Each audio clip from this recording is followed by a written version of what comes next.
The episode begins with a boy named Kimihito Caruso turning off his alarm and trying to wake up. Suddenly, he is wrapped up by Mia, a Lamia, half-woman, half-serpent, who's sleeping next to him. She strangles him to make herself warm. It is revealed that a law was passed 3 years ago, the Interspecies Exchange Bill. The law was passed so that humans could interact with semi-human species that the government had long kept hidden from the world. Since then, the semi-humans are pursuing cultural exchange and have assimilated into human culture without any major incidents. Later, while Kimihito prepares breakfast, Ms. Smith, an interspecies exchange coordinator, shows up. She is in charge of making sure the caretakers are doing their job, as well as making sure they are not doing intercourse. She explains that anyone who harms the semi-humans, who are here for the purpose of cultural exchange, will be punished severely by the law. Since Kimihi is Mia's host and is ignorant of the law, Smith came to check on him. Turns out Smith left Mia at Kimihito's place only for a few days. But now that Mia is enjoying her stay, Smith wants Kimihito to study the law.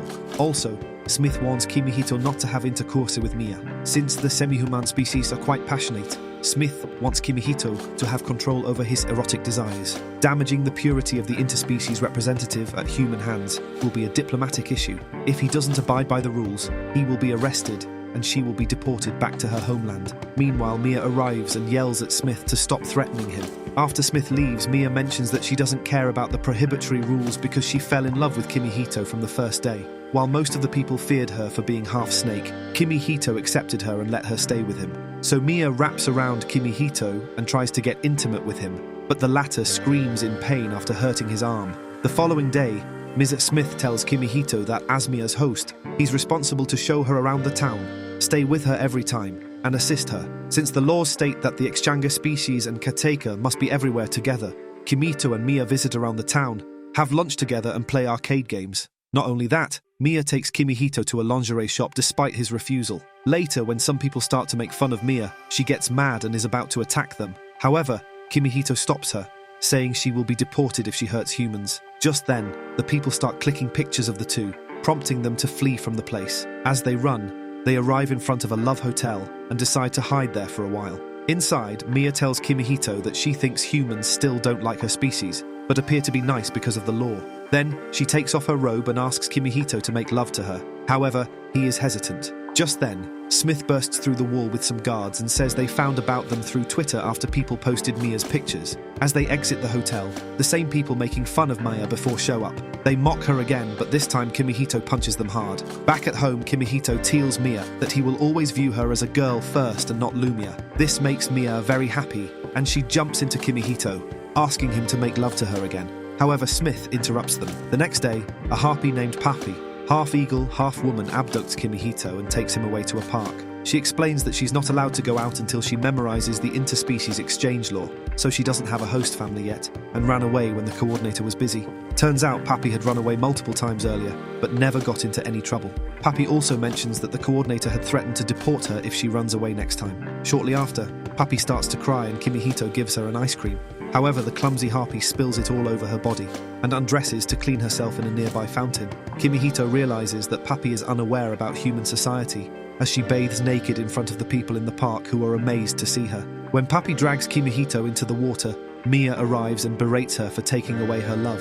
In no time, the two start fighting over Kimihito and make a scene. Suddenly, the crowd turns around and sees a scared little girl hanging on a tree branch. Wasting no time, Mia slithers through the big tree and manages to reach the girl. However, the little girl gets scared and slips her hand. Before she could fall on the ground, Papi flies and grabs her. Sadly, her wings are wet, so she can't land smoothly, but Kimihito helps her, and the three eventually save the little girl. As the crowd cheers for the interspecies, a police officer arrives and asks about their host family. Since Papi doesn't have one, Kimihito claims that he is the host to both Mia and Papi.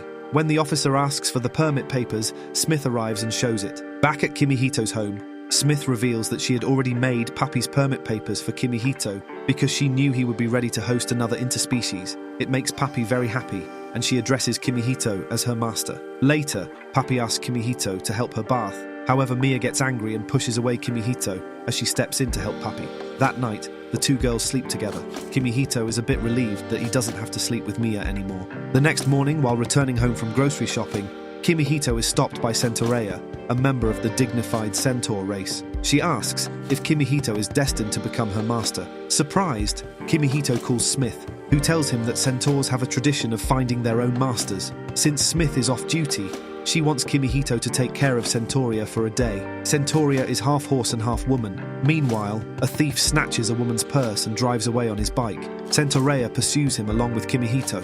While chasing the thief, Kimihito mistakenly opens Centaurea's shirt's buttons. Embarrassed, she runs into a corner and decides to punish Kimihito. Just then, the thief arrives with a sword to kill Centaurea. However, Kimihito comes in between to protect her and ends up getting hurt. In the next scene, Kimihito apologizes to Centaurea, who forgives him immediately and thanks him for saving her. Since she thinks she and Kimihito are destined to be together, she acknowledges him as her master and swears her loyalty to him forever. Surprisingly, Kimihito agrees to keep her. However, he must get ready to host 3 interspecies now onwards, who are obsessed with him and desperately want to be his sole companion. The next day, Kimihito asks Centaurea to fill up a homestay application, while Mia teaches the interspecies exchange lawa to Papi. Afterwards, Mia and Centaurea get into an argument regarding Kimihito. In the meantime, Kimihito takes Papi for a bath, where she tells him he's like a sibling to her. Since there are only female harpies, Papi has no idea what brothers are like.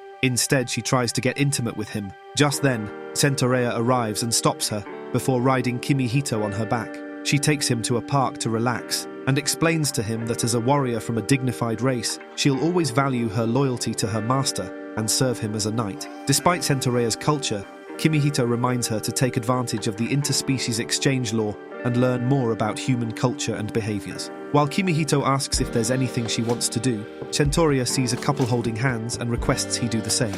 Kimihito obliges and holds her hand. Unfortunately, Mia and Papi arrive there and start fighting with Centaurea for taking away Kimihito from them. Meanwhile, Smith, who's passing by in her car, sees the girls fighting over Kimihito. Enraged, she points a tranquilizer gun to shoot the girls. However, Kimihito, who doesn't want to hurt the girls, comes in between and gets shot. Back at home, the girls feel guilty and apologize to Kimihito. They promise not to cause any trouble to him. Surprisingly, Kimihito says he's not mad at the girls and blames Smith for being careless and making them stay at the same place despite their differences. He calmly reminds the girls that learning to overcome problems is part of a homestay and considers the girls as his family.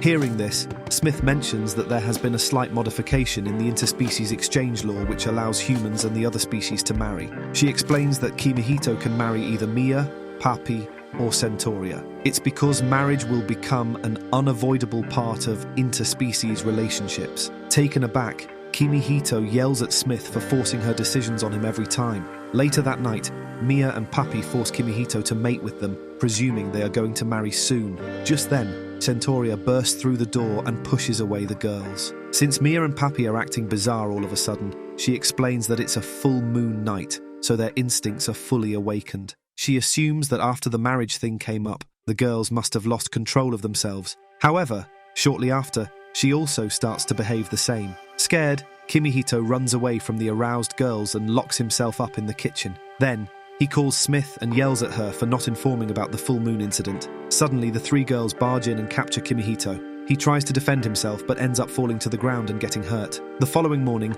Kimihito thinks a lot and tells the girls that he will date all 3 of them as potential marriage partners. The girls get excited and look forward to marrying him. In the next scene, Mia gets attacked by a slime. Centaurea explains that slimes are species still unrecognized by human society. After a while, the same slime appears and tries to attack Kimihito, but Centaurea steps in and uses her sword to destroy it. However, the slime bursts and splashes all over Kimihito and Centaurea's bodies. Afterwards, the 2 of them go for a bath in order to scrub the slime off their bodies. Centaurea assumes that the slime must be probably looking for water, since it was in the water pot and then in the sink. Suddenly, they see the slime in the ceiling. Before Centaurea can attack the slime, it changes into a woman. Turns out she's a humanoid slime. She tries to give a bath to Kimihito and hugs him tight until he starts suffocating. Kimihito immediately pushes her into the bathtub, and as soon as she touches the water, she is diluted into her creature form. As they plan to inform Smith, the slime woman reappears and bursts into everyone, making them wet and sticky. Although Mia and Centaurea dislike her, Papi is friendly to her and even names her Sue. Since Sue is a slime, she can't wear clothes because they get wet. So, Kimihito decides to make her wear a raincoat.